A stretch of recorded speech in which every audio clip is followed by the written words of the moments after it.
राज्यभरासह संपूर्ण देशभरात काल होळीचा आणि आज धुलीवंदनचा उत्सव साजरा केला जातो हे संपूर्ण या ठिकाणी आनंदाचं वातावरण पाहायला मिळत आहे। राजकीय नेते सुद्धा आता आपापल्या कार्यकर्त्यांसोबत परिवारांसोबत धुलीवंदन साजरा करताना पाहायला मिळत आहे। भाजपचे नेते रावसाहेब दानवे हे सुद्धा आता धुलीवंदन साजरा करत आहे। त्यांनी आताच त्यांच्या समर्थकांसोबत आणि परिवारांसोबत अगदी आनंदाने धुलीवंदन साजरा केलेला आहे। वेगवेगळे कलर त्यांनी आता कार्यकर्त्यांना लावलेले आहेत आणि कार्यकर्त्यांनी सुद्धा त्यांना लावले। स्वतः दानवे साहेब आपल्या सोबत आहेत। दानवे साहेब, स्वागत आहे तुमचं टीव्ही9 मध्ये। तुम्हाला धुलीवंदनच्या खूप खूप शुभेच्छा। थँक्यू। काय सांगाल आज होळीच्या आणि धुलीवंदनाच्या निमित्तानं? नाही, आज तर धुलीवंदन आहे, काल होळी होती। या राज्यामध्ये प्रामुख्याने हिंदू बांधवामध्ये हा होळीचा सण आणि धुलीवंदनाचा सण उत्साहाने साजरा केला जातो। केवळ सण साजरा केला जात नाही, तर आपले मित्र परिवार यांच्यासोबत एक आनंदाचे काही क्षण पाहायला आपल्याला मिळतात। आता आपण बघितलं असेल की कधी आमच्या कुटुंबात आम्ही एकत्र येऊन असं आनंदानं एकमेकाला रंग लावणे किंवा एकमेकाच्या गप्पा मारणे असं कधी होत नाही। राजकारणामध्ये धकाधकीच्या कार्यक्रमामध्ये जीवनामध्ये आम्ही सगळेच व्यस्त असतो। पण आज धुलीवंदन आहे, आमच्या नाती, आमची मुलं, आमच्या सुना, आमची पत्नी, आम्ही सगळ्यांनी एकमेकाला कलर लावला। सकाळीच आमचे मित्र परिवार बी आला आणि त्यांनी पण मला कलर लावला, मी त्यांना कलर लावला। थोडक्यामध्ये सगळ्या गोष्टी विसरून एक केवळ आनंद आणि आनंद व्यक्त करायचा, एकमेकामध्ये दिवस घालवायचा आणि हा कार्यक्रम उत्साहात साजरा करायचा, अशा प्रकारचा आजचा दिवस। बरं, खरं तर आताचा धुलीवंदन आणि होळी वेगळी आहे। तुम्ही बालपणी होळी आणि धुलीवंदन कसा साजरा केला, थोडक्यात सांगता येईल का? तुमच्या वेळेस कशी होळी आणि धुलीवंदन? हे बघा, आम्ही फार छोट्या गावात जन्माला आलो। ज्या काळात आमच्या गावची लोकसंख्या 400 होती आणि त्या काळात असे वेगवेगळ्या प्रकारचे रंग आणून आणि मग ते खर्चिक असायचे, ते काही ग्रामीण भागामध्ये शक्य नव्हतं। आणि त्यामुळं होळी साजरी करत असताना आम्ही गौऱ्या गोळा करायचो। त्या गौऱ्या कोणी देत नव्हतं, चोरून गौऱ्या आणावं लागायच्या आणि सगळे सवंगडी मिळून आम्ही हा उपक्रम करायचो आणि रात्रीच्या वेळी होळी शिलवायचो। पण होळीच्या दुसऱ्या दिवशी मात्र त्या होळीवर जी राख असते गौऱ्याची, त्या राखीमध्ये पाणी टाकून ते एकमेकाच्या अंगावर शिपडणे, पुढं काळा सापडलं गाडीचं वंगण ते लावणे, अशा प्रकारचे कार्यक्रम करतो। आणि दिवसभर मग हे झालं की नदीमध्ये आंघोळीला जायचो आणि दिवसभर नदीत आंघोळ करायचो। ज्याला काही सवयीप्रमाणे काही घेण्याची पिण्याची सवय असेल तो आपला तोही कार्यक्रम करायचा आणि संध्याकाळी एकदम आनंदात तोही असायचा, आम्ही त्याची मजा घ्यायचो। पण त्या काळातली होळी आणि आजच्या काळातली होळी याच्यामध्ये फार फरक पडला। जो कोणी मोठा गावातला माणूस असेल त्याच्या नावानं शिव्या देऊन त्याला बोंबा मारणे, तोही काही चिडत नव्हता, कारण त्याला माहित होतं की या सणाचं महत्त्वच आहे की मोठमोठ्या लोकांना चिडवणे वगैरे। आता त्या काळात आम्ही मोठ्या लोकांना चिडवतो, आज लोक आम्हाला येऊन चिडवतात। त्यामुळे ती परंपरा आमच्या डोक्यात आहे की जेव्हा आपण बोलत होतो तेव्हा आपल्याला कोणी रागवत नव्हतं, तेव्हा आज जर आपल्याला कोणी बोलतात तर आपण तरी का रागवायचं, म्हणून आम्हाला त्या गोष्टीमध्ये आनंद वाटतो। जे गावातून आमच्या कधी समोरून जाऊ शकत नाही अशी माणसं आज येतात आणि होळीचा आनंद, धुलीवंदनाचा आनंद लुटतात। आम्हाला शिव्याची लाखोली वाहतात, राज्यातल्या सगळ्याच नेत्याच्या नावानं लाखोली व्हायला जाते तशी आमच्याही वाहतात।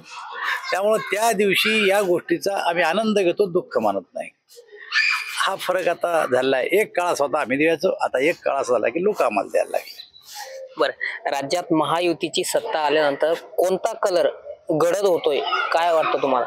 नाही, हे बघा, कलर गडद करणं, कलर फिक्का करणं हे आमच्या हातात नाही आहे। कोणत्या कलरला गडद करायचं हे या राज्यातल्या जनतेनं ठरवलेलं आहे, या देशातल्या जनतेनं ठरवलं आहे। आणि उघड भगवा कलर आता गडद होतोय, भगवा कलर गडद होतोय आणि हा कलर आमचा आहे। पण गडद करण्याचं आणि फिका करण्याचं काम या राज्यातल्या जनतेचं आहे। आता तुम्हाला दाखवून दिलं की या निवडणुकीमध्ये भगवा कलर हा जास्तीत जास्त गडद।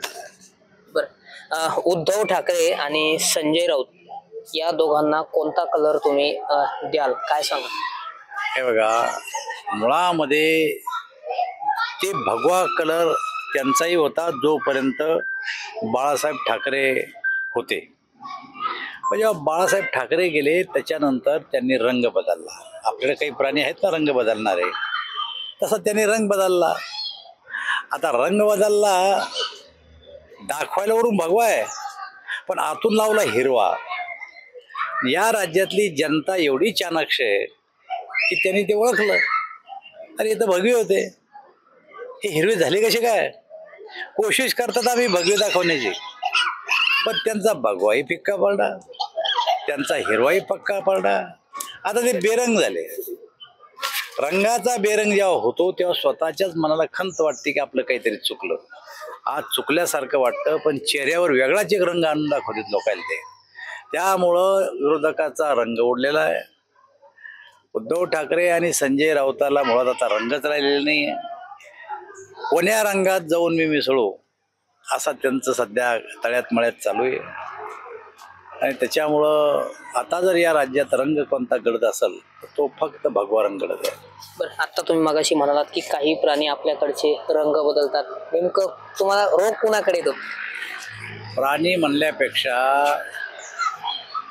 जो काही विचार आहे त्या विचाराला सोडून जर का दुसऱ्या विचाराशी संगत केली तर त्याला रंग बदलणे असं म्हणतात.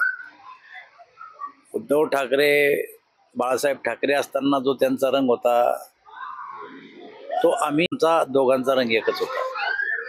या निवडणुकीत रंग बदलला. आता शरद पवार साहेब ते म्हणतात आम्ही सेक्युलर आहे, आम्ही जातीवादी पक्षाशी युती करत नाही. 1985 साली शरद पवार साहेब आणि भारतीय जनता पार्टीने एकत्र निवडणूक लढवल्या. त्यातली पहिली निवडणूक लढलो 1985 साली विधानसभेची. शरद पवार साहेब माझ्या प्रचारला होते. त्या टायमाला येस काँग्रेस होती. पण त्या टायमाला जर तुम्हाला आम्ही चालत होतो तो आम्ही जातीवादी नव्हतो का? आज आम्ही जातीवादी झालो का? सत्ता तुम्हाला पाहिजे असेल तेव्हा सेक्युलर वगैरे गुणवून ठेवायचं आणि मग कोणाशी बी युती करायची. आयुष्यभर उद्धव ठाकरे आणि बाळासाहेब ठाकरेला शिव्या दिल्यात पक्षाला, त्यांच्या शरद पवार साहेबांना. आणि शिवसेनेने सुद्धा कधीच शरद पवारला चांगलं म्हणलं नाही. आणि बाळासाहेबाचे शब्द आहे, माझा पक्ष विसर्जित होईल पण मी काँग्रेस सोबत कधी जाणार नाही, मी राष्ट्रवादी सोबत कधी जाणार नाही. बाळासाहेब गेल्याच्या नंतर यांनी पक्ष तर विसर्जित नाही केला, लोकांनी आता यांचा पक्ष विसर्जित करण्याची पाळी आणली. त्यामुळं बाळासाहेब जे म्हणले ते आता खरं दिसतंय प्रत्यक्षात. त्यामुळं पक्षरंग बदलतात आणि बदलला रंग तो लोकांना मान्य होत नाही. आमचा जो रंग आहे भारतीय जनता पार्टीचा तो जसाचा तसा पहिल्यापासून जनसंघ, जनता पार्टी, भारतीय जनता पार्टी आमचा एकच रंग आहे. जनता पार्टीच्या काळात आमच्यावर टीका झाली, आम्ही सोडून दिलं त्याला, आम्ही वेगळे झालो. वेगळे होत असताना आमच्या नेतृत्वाने सांगितलं आम्ही तुमच्या चिन्हावर दाखल करणार नाही, तुमच्या कार्यालयावर दावा दाखल करणार नाही, आम्ही तुमच्या कोशावर दावा दाखल करणार नाही. आम्ही फक्त आमचे वेगळे होतो आणि आमचा पक्ष आम्ही उभा करतो. तुम्हाला माहिती आहे की आज आमचा पक्ष त्या टायमाला 303 झाले होते, आज 240 आहे. देशात सगळ्यात मोठा पक्ष आमचा. याचा अर्थ हा कलर आणखी गडद होतो. बरं, ग्रामीण भागात आजही असं म्हटलं जातं की रंग लावणाऱ्यापेक्षा रंग बदलणाऱ्यापासून सावध राहावं. तुम्ही ग्रामीण भागातूनच राजकारणाला सुरुवात केली आहे, तुमच्यासोबत बदललाय का कोणी रंग? हे बघा, मुळामध्ये माझं कुटुंब, माझे आजोबा संघ परिवारातले होते. अर्थात वडीलही संघात, मी संघात, आमचा पुढचा सगळा परिवार पूर्वीपासून संघात होता. म्हणून अर्थात जनसंघाशी आमचे संबंध होते. आत्ता मी चौथी पिढी बघतो.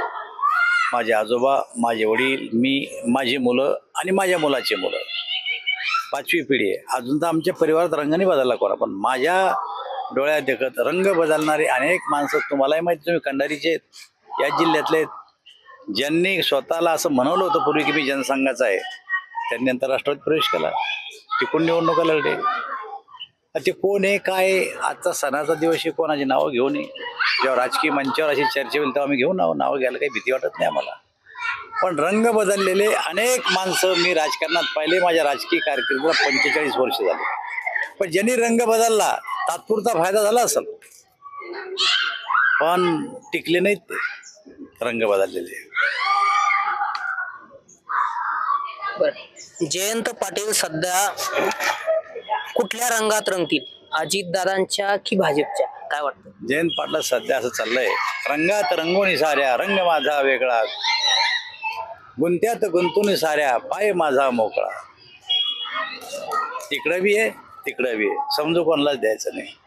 तेव्हा रंगात रंग मिसळण्याचा प्रयत्न त्यांचाही चालला, कारण त्यांची भाषा बोली आणि देह बोली सांगती. त्यांच्याही लोकांनी संशय घेतला त्यांच्यावर, नाही उडीवट्यावरनं काल टीका केली त्यांच्यावर.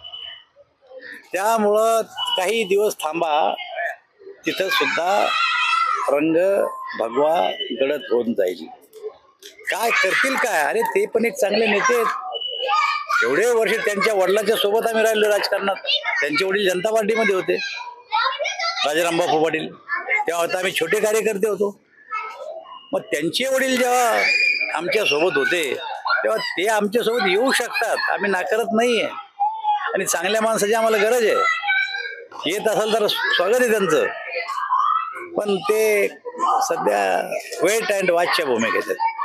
काय वाटतं, ते रंग बदलतील?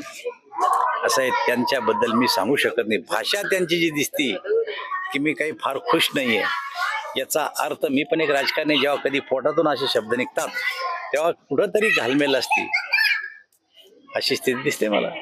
बरं, महाविकास आघाडीला आजच्या रंगपंचमीच्या तुम्ही काय शुभेच्छा देणार आहात? महाविकास आघाडीला खरंच माझ्या शुभेच्छा आहे की ज्या पद्धतीनं आजकाल तुमचं कामकाज चाललं, ज्या पद्धतीनं तुम्ही निवडणुका लढता, ते अत्यंत चांगल्या पद्धतीने निवडणूक लढता.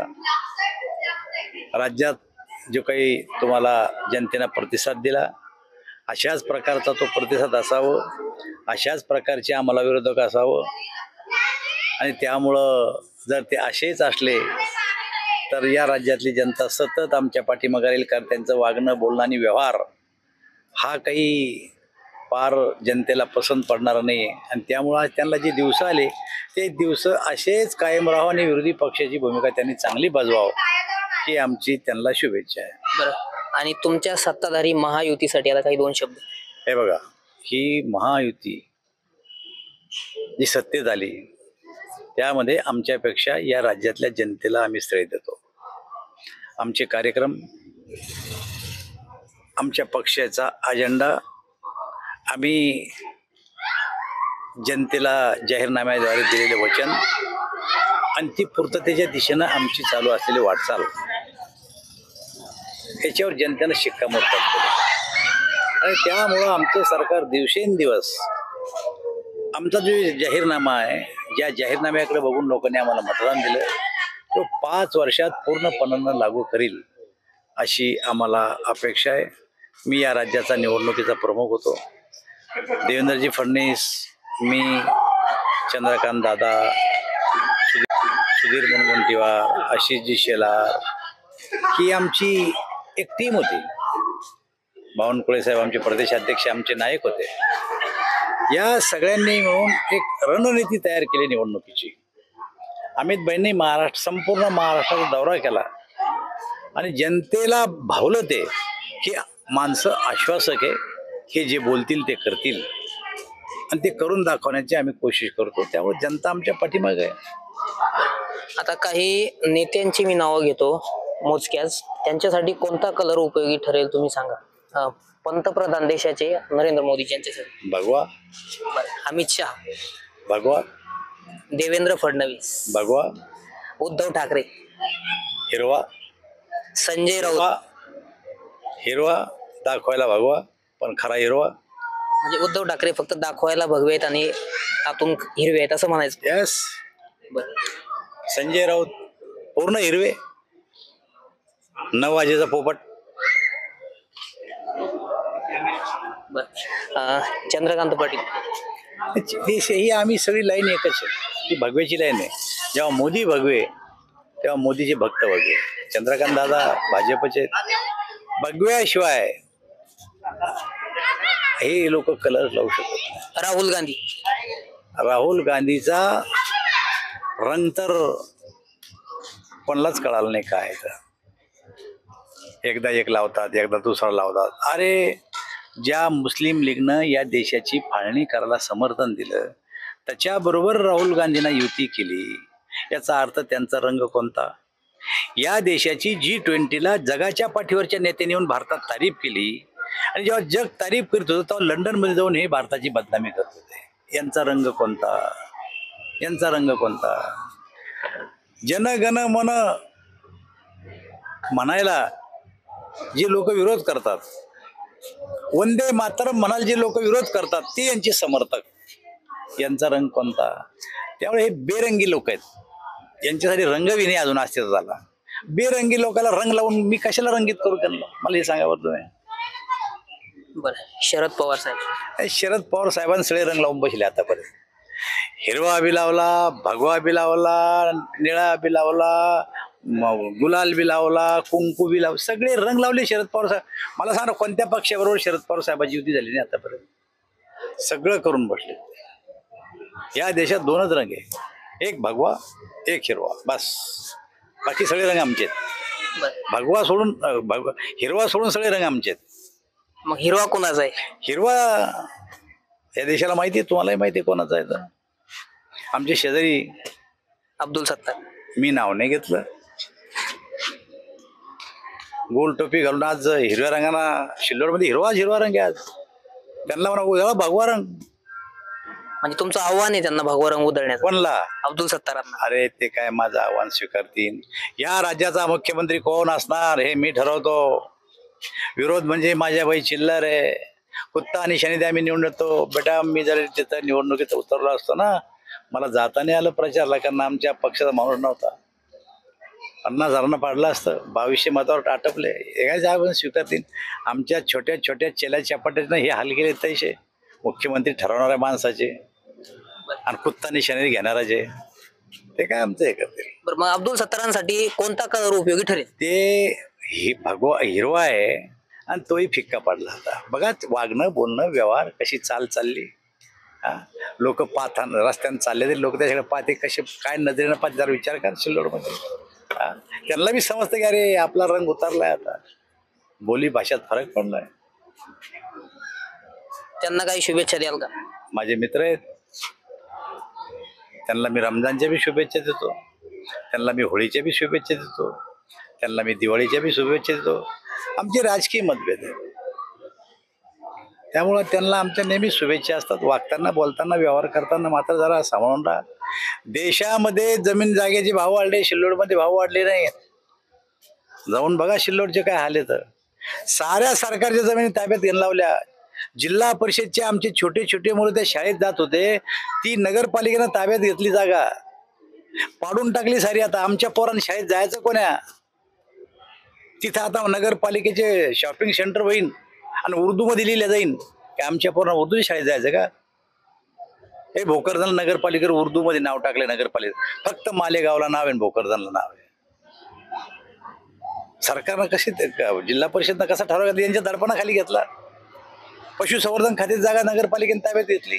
आता तहसील हलू राहिले, आता पंचायत समिती हलू राहिले. पण सारं शिल्लोड कव्हर करायचं आणि आजूबाजूच्या लोकांच्या जमिनी MIDC मध्ये घालायचा आणि त्या गावामध्ये असलेला हिंदू अल्पसंख्याक करायचा आणि या जिल्ह्यातले जेवढे काही त्यांचे दोस्त मित्र पाहुणे असेल त्यांचे सगळ्यांचे नाव शिल्लोडमध्ये टाकायचे आणि शिल्लोडला अल्पसंख्याक करून उद्या तिथला बादशाह बनायचं, असं त्यांचं उद्याचं स्वप्न आहे. मी एकदा म्हणलं की पाकिस्तान सदृश्य परिस्थिती निर्माण झाली, चला दाखवा एखाद्या चौकाचं नाव. काय नाव आहे चौकाचं? तर अरे शंकरराव चव्हाण नाव दिलं तर रोडला बोर्ड गायब आहे. ज्या टायमाला अशोक चव्हाण मुख्यमंत्री झाले तेव्हा त्यांच्याकडून मलिदा लाटायचा होता, तो उभ्या रोडला नाव दिलं तर शंकरराव चव्हाण रोड, बोर्ड काढून टाकला. अब्दुल हमीद चौक. कशी परिस्थिती? आजूबाजूच्या सगळ्या जागा घेतल्या. स्वातंत्र्य सैनिक निल्लोडचे ते अजून लढतायत. घेतला इस्कून प्लॉट. बरं, तुम्हाला काय वाटतं येणाऱ्या काळात अब्दुल सत्तार रंग बदलतील? हे बघा त्याला रंगच नाही तर बदलाचं काय. कोण्या रंगात गेले तर त्यांच्या सोबत त्यांचे जे हिरव्या रंगाचे लोक आहे ते शिवसेनेत जाऊ द्या, भाजपमध्ये जाऊ द्या, काँग्रेसमध्ये जाऊ द्या, राष्ट्रवादी जाऊ द्या, हे त्यांच्या संघ जातात, त्यांचा माणूस निवडून आणतात. कारण उद्या जर काही झालं तर हाच माणूस आपली बाजू घेऊ शकतो असं धोरण आहे त्यांचं. बघा ते कुठे गेलं तर मुसलमान मंडळी त्यांच्यासोबत आहे ते, त्याला रंग बदलू द्या, ते जातील. ते सिल्लोडवर छाप आहे त्यांची कोणाची प्रश्न, सत्तारांची. निवडून आली म्हणजे छापायचं. तर नक्कीच हे होते भाजपचे नेते माजी केंद्रीय मंत्री रावसाहेब दानवे.